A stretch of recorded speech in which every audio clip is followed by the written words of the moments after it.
I'm going to get a lot of flack for this, but I'm going to do it anyway. For the remainder of this video, I would like you for just roughly 12 minutes to take the quarterback out of the equation.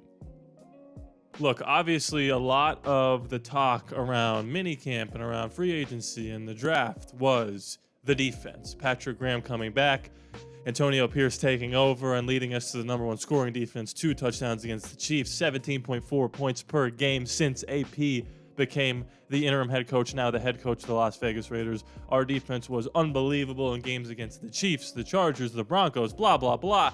They add Christian Wilkins. They're developing guys like Eichenberg, and Spillane is a dog, and everything's moving in the right direction for the defense. And offensively, the talk has been, well, who's the quarterback? Who's throwing the football? And I've made my peace with the quarterback situation. I'm assuming you guys all have as well. It's going to be one or the other. We're leaning one way. Seems like Devontae is leaning one way as well. But there's more to talk about. I don't want to talk about 12 personnel. I don't want to talk about Zamir White. I don't want to talk about ALLaBorde. I'll talk a little bit about Trey Tucker. I already talked about him, though, so we're not going to spend too much time on him. I want to talk about the offense as a whole. When you look at the depth chart, when you look at the wide receivers, the offensive line, the running back room, the tight ends, what more could you ask for? Seriously. Like, again, remember what I said in the beginning of the video. Take the quarterback out of it. I'm talking about the skill position and the offensive line. You've got a #1 wideout who's probably the best wide receiver in the game, if not the second or third best. You've got a #2, damn near a #1, close enough. You've got a #3 wide receiver that could either be Trey Tucker, who has been pretty good this offseason, and we'll talk a little bit about him with an article I got pulled up, or it could be somebody like a Michael Gallup, or it could be someone like a Guyton that we signed. Then you got 2 tight ends. One last year was the best tight end coming out, or the second best behind ALLaBorde. This year we got Brock Bowers, the best tight end prospect maybe in the history of the NFL. And then Harrison Bryant, who's no slouch, at a #3 tight end. The offensive line, you've got guards and centers up the middle who are set in their positions. You've got one of the best left tackles in the league, and you got a right tackle who's taking big, big strides from year 1 to 2, now coming into his 3rd year. Thayer Mumford is not that old. I know it seems like he's been here forever. He's not that old. So we've got exactly what you want wide receiver-wise. We've got exactly what you want tight end-wise. And the offensive line, while it could be better, is already good enough.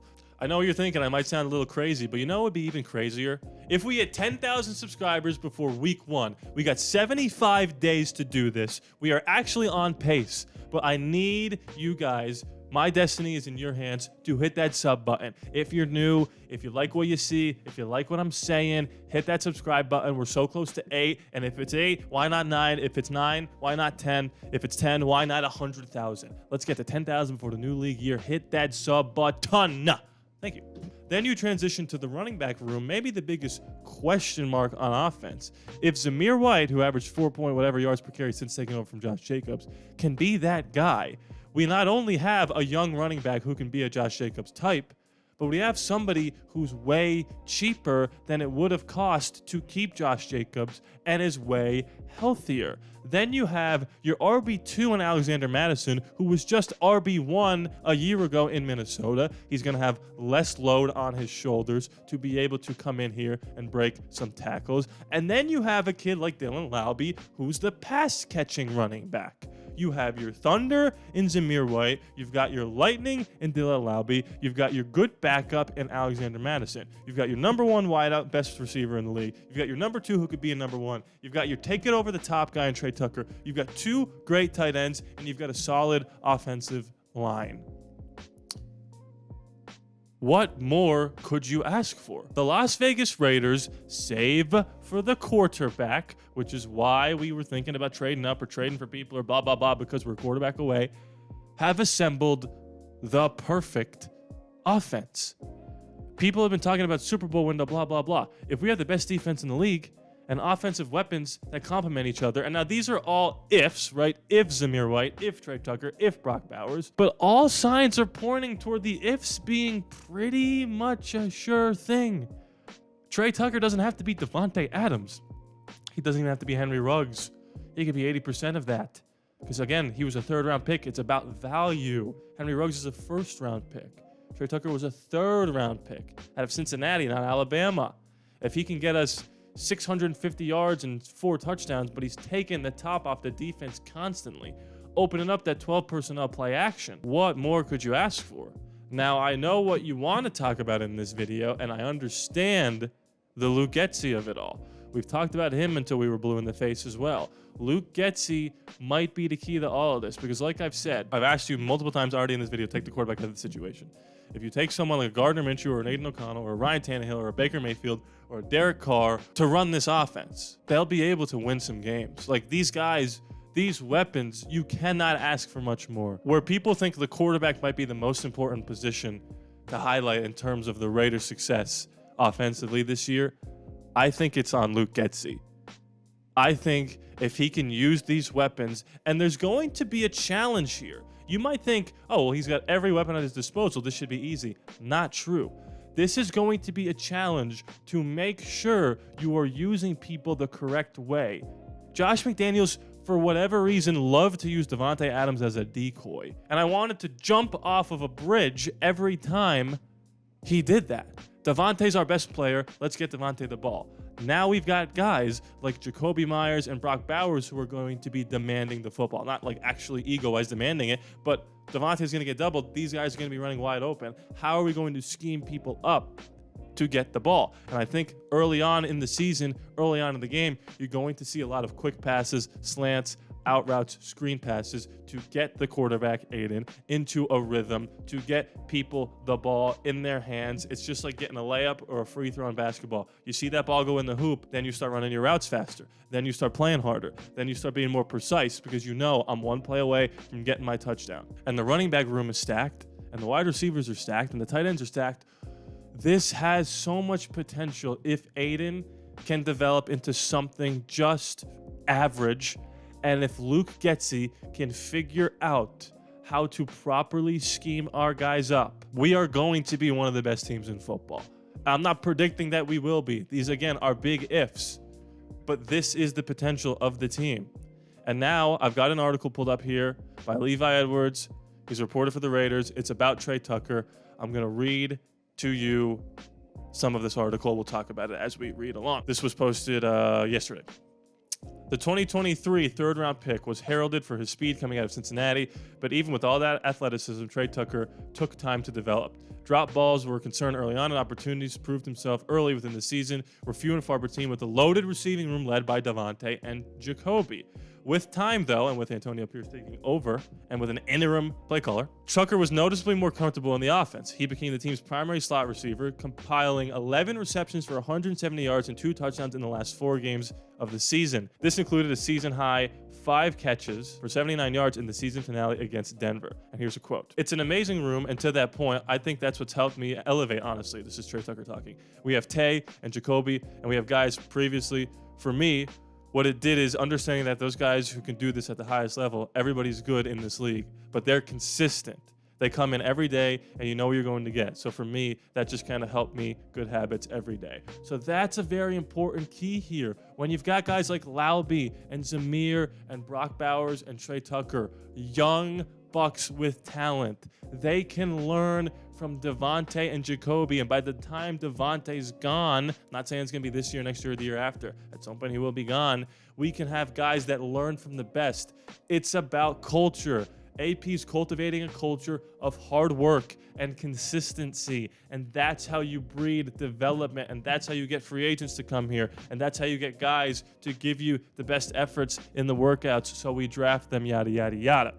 Immediately after the 2023 season concluded, Tucker took some time to reflect on his first year in the league. It's been, quote, straight grind mode ever since. This is another quote. "Going through all the film, kind of just seeing some plays I missed on, obviously seeing some of the things I can improve on. I looked at a lot of good things on tape, but also I'm very critical of myself. I saw a lot of things I wanted to improve on. I took 2 weeks off, and I've been going ever since." This is very good. His progression has been fairly obvious from the point of view of his teammates and coaching staff, with head coach Antonio Pierce labeling the 23-year-old as the most improved player this offseason.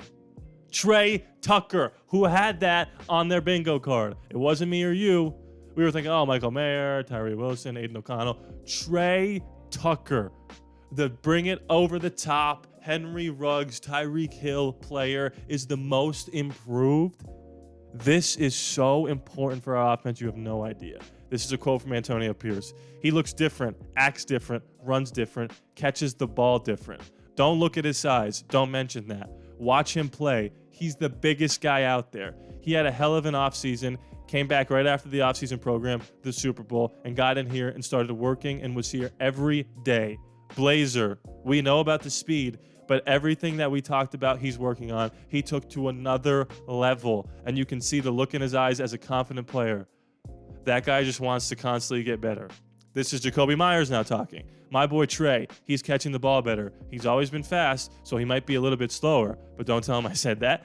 He's really playing a good football right now. I'm proud of him. Just the person he is off the field too. He shows up every day and does his work.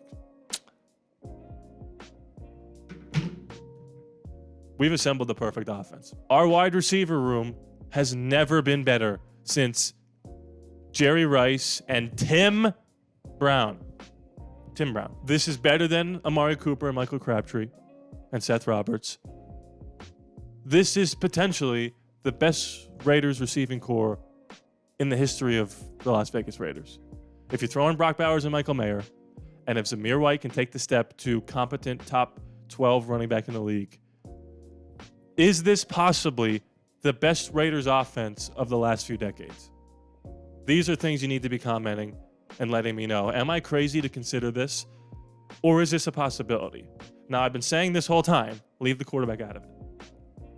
If Aiden cannot develop to an average quarterback, or if Gardner can't handle the pressure of playing with big-time talent, none of this matters. And I'm aware of that. I understand our team goes as far as our quarterback. And if the quarterback is turning the ball over and making bad reads and taking sacks, it's not going to be good. But here's the thing about Gardner and Aiden.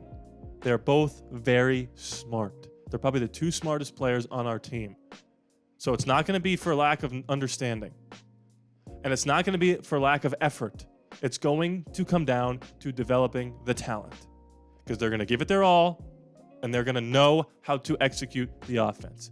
If Luke Getsy can call the right plays, and one of these two quarterbacks can play top 18-ish football, we will have not only one of the best defenses in the league, not only one of the best special teams units in the league, we will have one of the best offenses in the league.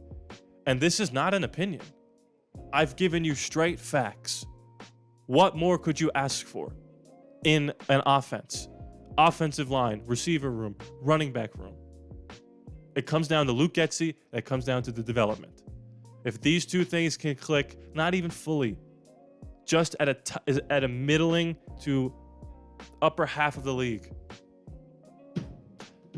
we are rocking and rolling. Guys, thank you so much for watching. We are so close to 8,000 subscribers. If you could hit that subscribe button, it'd be huge because we want to get to 10 before the new league year. Please be sure to subscribe. Wait, not yet. The Patreon, patreon.com/ALLaBorde Raiders. Just join that if you want to. Link is in the description below. You get videos early, get your name at the end of the credits, the whole 9 yards. Now, please be sure to subscribe. It's free after all. No charge to you. I love you guys, and I'll see you next time.